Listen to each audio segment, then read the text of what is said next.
Ľudia, ktorí žijú v Európskej únii, chcú vidieť, že orgány Európskej únie prejavujú rovnakú mieru starostlivosti občanov Európskej únie, ako často prejavujeme o ľudí v iných krajinách, kde majú takisto rôzne tragédie a kde čelia obrovským nešťastiam.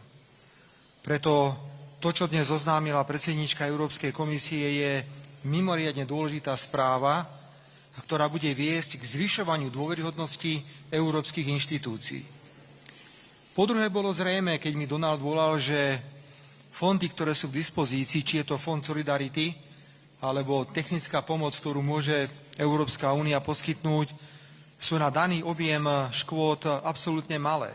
A že budeme musieť cez nové nástroje, cez zvýšenú flexibilitu prísť s niečím novým. Preto prvé, čo sme povedali na stretnutí s pani predsedničkou, ktorá nám potom oznámila, čo má ona v rukách, sme požiadali o väčšiu mieru flexibility pri využívaní európskych fondov.